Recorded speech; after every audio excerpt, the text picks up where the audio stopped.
Tonight, Haime Batiste's run for the Liberal leadership has come to an end. Let's put our hands together for the Chiefs and Assembly coming together to vote in Kyra Wilson today. The Assembly of Manitoba Chiefs have voted for their new Grand Chief. But the last few years, it was difficult to compete with online media. And many small Indigenous-run media are experiencing trouble keeping their doors open.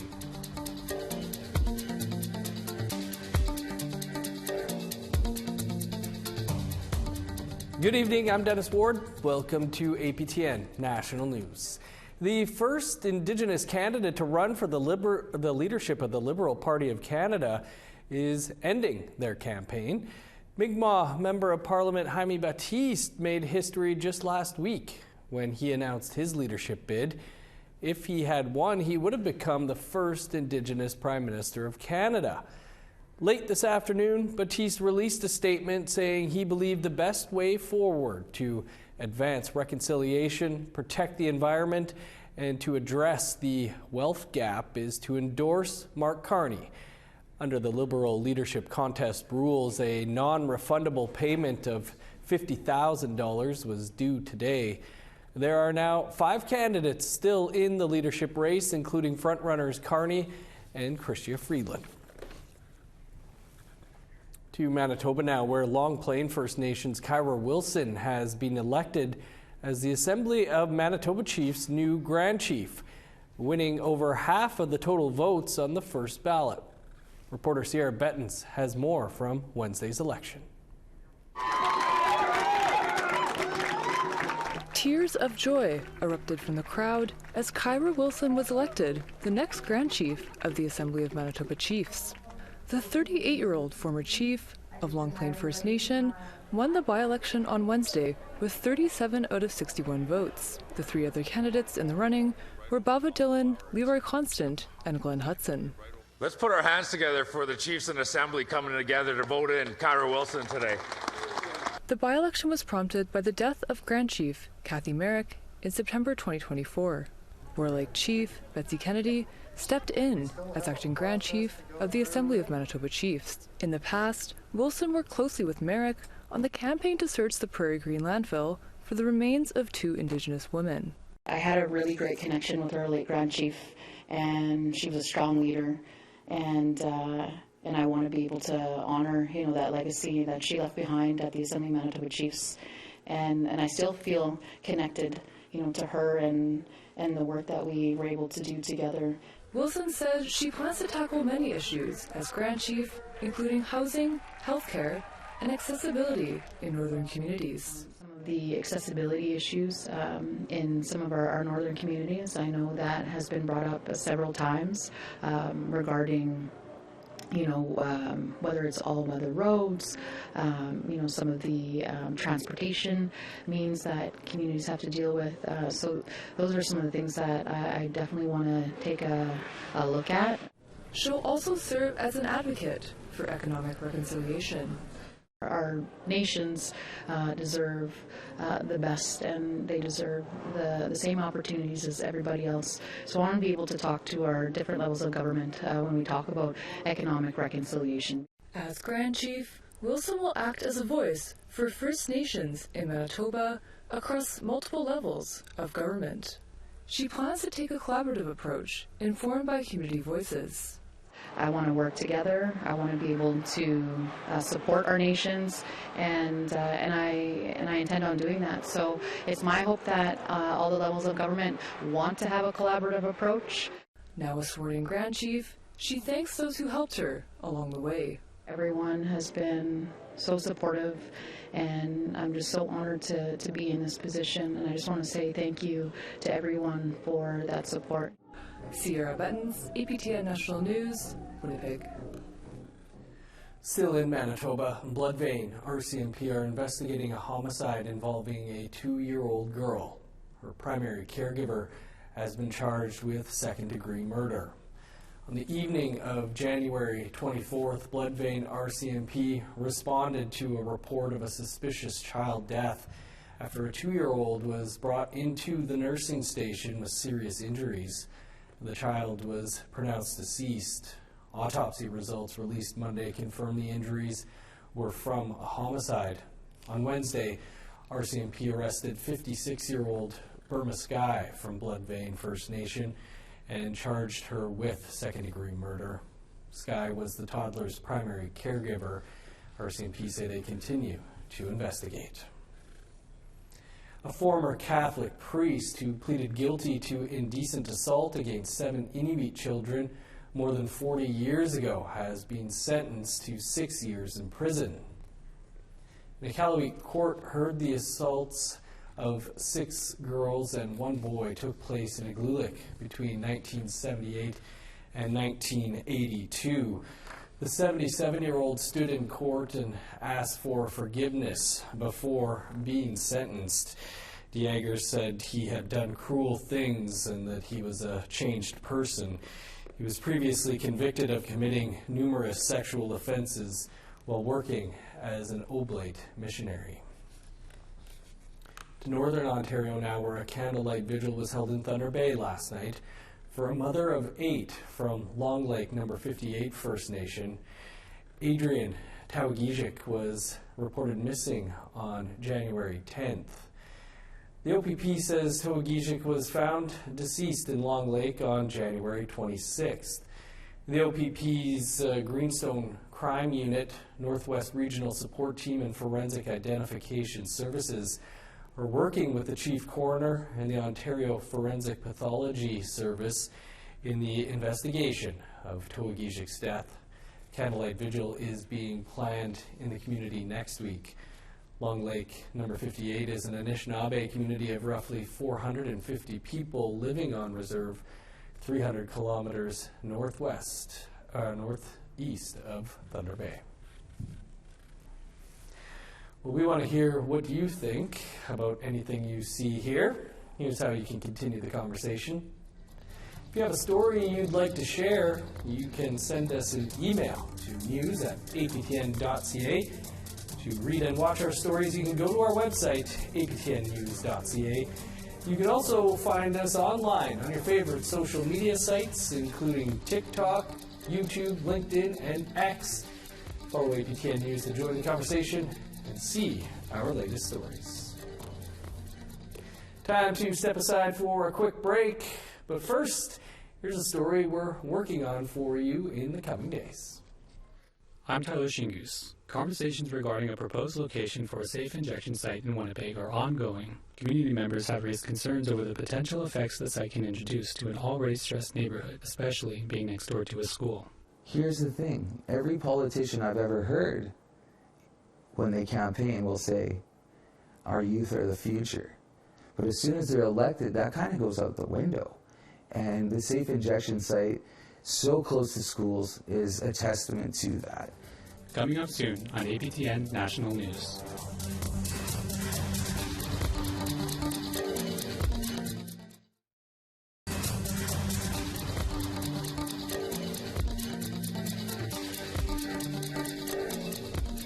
Welcome back. First Nations newspaper Indian Times closed their doors in Akwesasne last month after decades in production, citing a lack of funds from ad revenue. As reporter Savannah Craig shows, many Indigenous media are experiencing barriers from funding to getting their stories out. Indigenous media is in crisis. After 59 years in operation, Inuvik-based newspaper, the Inuvik Drum, shuttered its doors.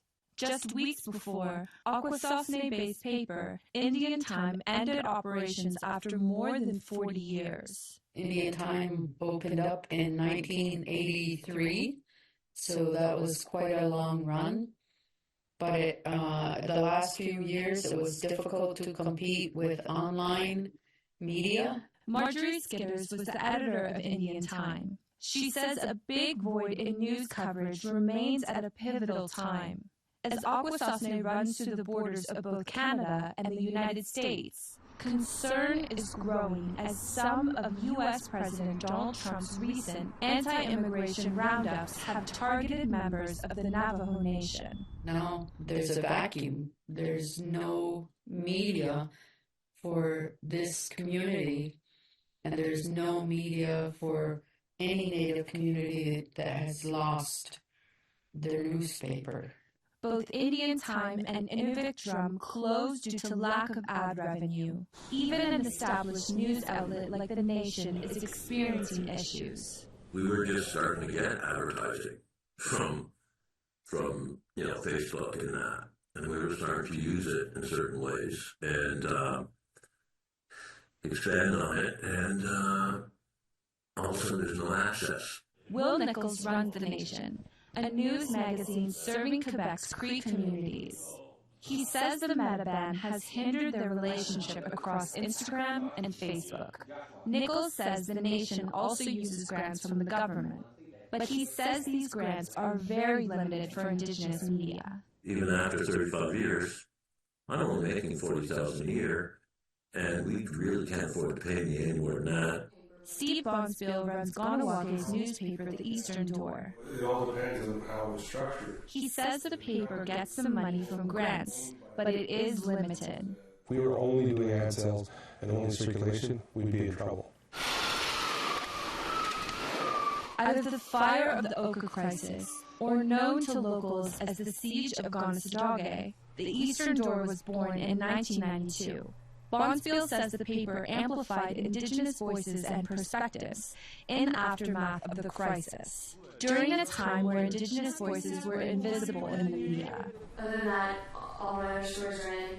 While the Eastern Door remains strong, there's always decisions about cutting costs. Our print bill is so high. I'm like, there's going to come a time where we're like, do we cut this out? Can we make it work online? Even outside of times of crisis, Indigenous-run media is still necessary. It's important for the community to see themselves in the paper and in any media. That's the only way you can understand who you're writing about, who you're covering, the stories you're covering, why the trauma exists, why certain people won't look you in the eye, and why others will talk your ear off for an hour, without asking one question. So all of that is understanding our communities. Savannah Craig, APTN National News, Montreal. Such important work being done there. Our Truth and Politics panel is here now, and this week we're looking back on the life and legacy of Bill Wilson and looking at U.S. President Donald Trump's plan to fully recognize the Lumbee tribe in North Carolina. Here with me now are Jennifer Lewitz of Pasqua Harbor Strategies and Egon Sinclair, a columnist with the Winnipeg Free Press. Egon, Jennifer, thanks for being with us. Egon, we'll start with you. Bill Wilson left us this past weekend. How do you remember him? One of the very first Indigenous lawyers in Canada. Certainly worked with my father a whole lot. Of course, was there during the constitutional talks, was a Quaqua hereditary chief.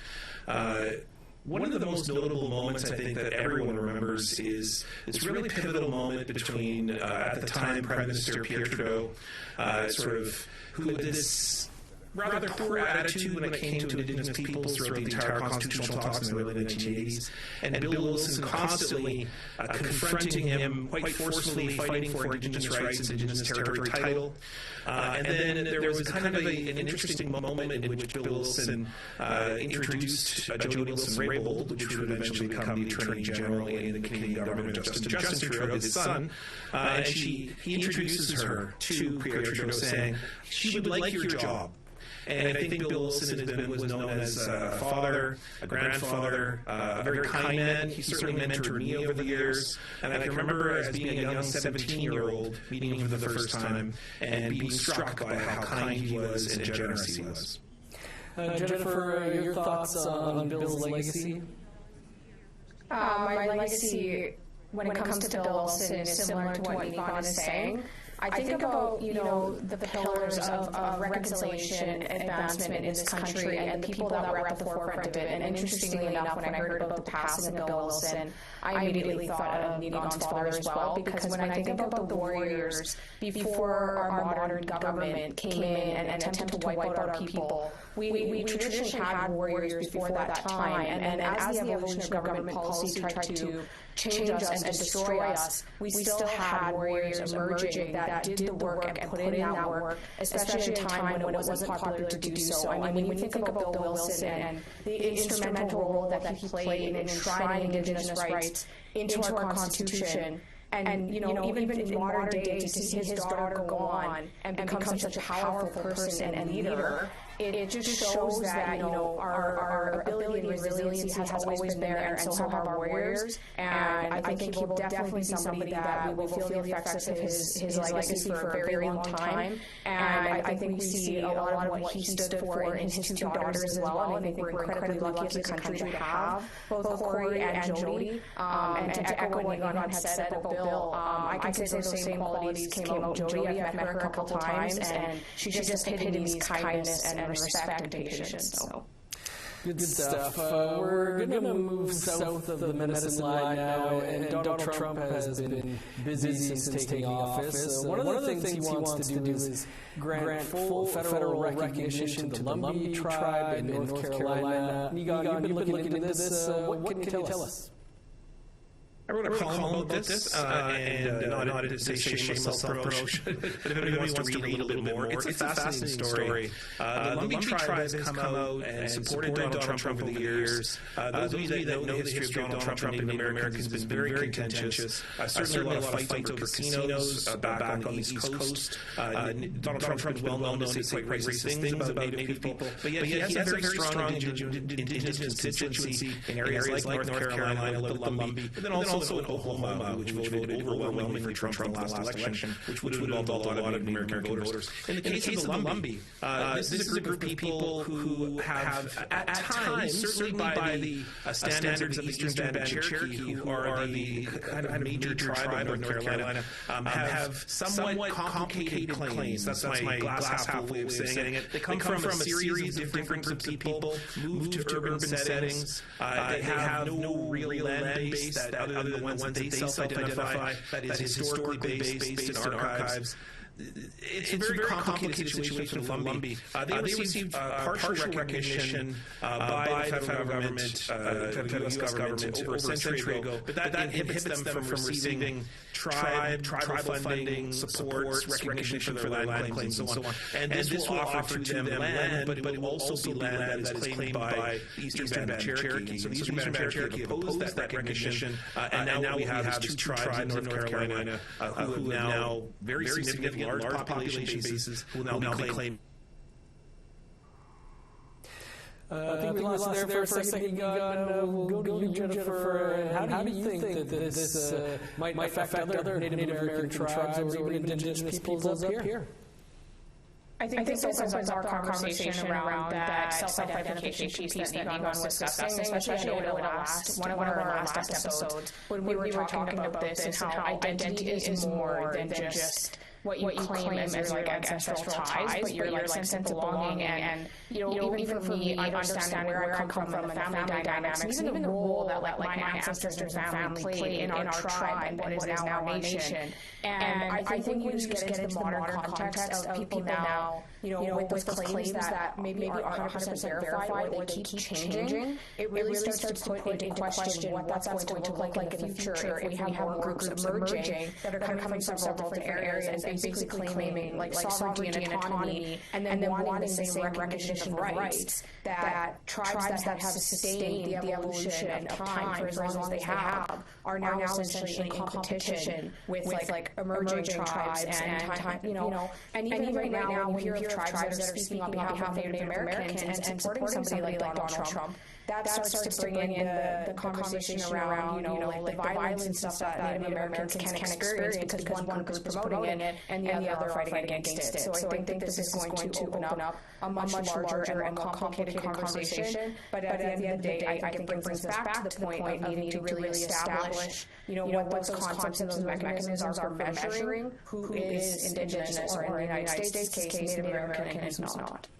Jennifer, Egon, we'll leave it there. Of course, we're going to continue the conversation over on the Truth in Politics podcast, where you can find wherever you get podcasts. Thanks to you both. Gotcha. Lots more over on the podcast. We also discussed the election of Kyra Wilson to Grand Chief of the Assembly First Nation Manitoba Chief. Speaking of politics, Nation to Nation is coming up tonight, right after this newscast. We'll have a preview for you right after the break.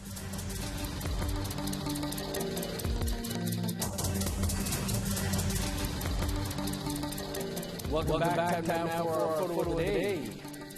During a recent visit to Toronto, James Moore captured this photo from top CN Tower and then sent it to us. Thanks for sharing with you, James. Get around out there. You can send your photos to share at APTN.ca for a chance to be our next photo of the day. Now take a look at more. Starting on the East Coast, minus 6 with flurries in Fredericton, snow, and plus 2 in Halifax. Minus 16 in Kuujjuaq, 15 below in Maine. Minus 5 with flurries in Montreal, 15 below in Val-d'Or. Minus 3 in Sault Ste. Marie, 7 below in North Bay. Minus 7 in Thunder Bay, sunny and chilly, minus 18 in Lookout. Minus 26 in Churchill, 24 below in Puckwagon. Minus 22 in Barons River, minus 17 in Winnipeg. 11 below with snow in Regina, minus 13 in snow in Saskatoon. 28 below in Uranium City and Stony Rapids. In northern Alberta, snow and minus 15 in high level, 6 below with flurries in Grand Prairie. Minus 11 and snow in Edmonton, 8 above in Lethbridge. Plus 7 in Vancouver, snow and 5 above in Kamloops. Minus 5 snow in Prince George, minus 4 and flurries in Smiths. Minus 34 in Old Crow, 32 below in Creek. Minus 31 with snow in Yellowknife, minus 27 and flurries in Northern Wells. 22 below with snow for Sax Harbor and for Paulatuck. Minus 30 in Chesterfield and Whale Cove. 26 below in Resolute, minus 29 in Igloolik.